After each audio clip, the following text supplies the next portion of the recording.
Net alleen in de wie, maar het hele dorp gaat er eens op achteruit. Want we gaan dan van een sporthal, we hebben al onze sporten in het wan voorwaardig. Gaan we naar een sportzaal daar, we hebben gewoon een heel groot gedeelte net in het wan. In Vinworden komt mogelijk geen sporthal, maar een Liedsere seel. De plannen voor het multifunctioneel centrum binnen wijzigen troch de gemeente Dantemadiel. Dwarpsbewenners binnen teleursteld. Zie wat je al schoften op een volwaardige sportvoorziening. Ik heb geen trainingen meer, omdat de bezetting dan gewoon te heeg is. Dan gaan we geen wedstrijden kunnen we gaan, er kan geen publiek bij zitten, altijd de sportzaal is. En dan moeten we gewoon heel veel voort om onze jeugd te kunnen trainen, om zelf onze wedstrijden niet te hebben, om onze zaal voetbalteam van de senioren niet thuis te kunnen houden. Want zo'n accommodatie is van 40 jaar.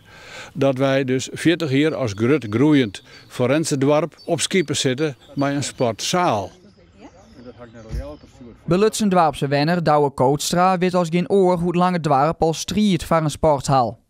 Op dwarsbelangkomst van Vlinder Weeketiesje, wie een prutte belangstelling, over de 100 man, die winnen al je massaal van een sporthal. 2023 had je een verlichtingsgekomsttest in een sporthal, daar stemde 100% voor een sporthal.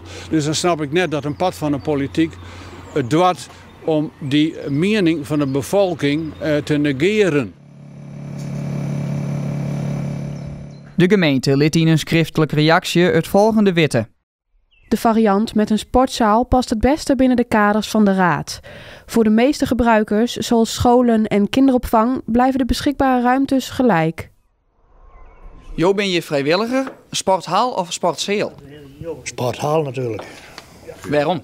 Nou, zo'n dorp van Vinworden maar gewoon een sporthal hebben. We hebben altijd een hal, we hebben voetbal, we kennen alles in doen.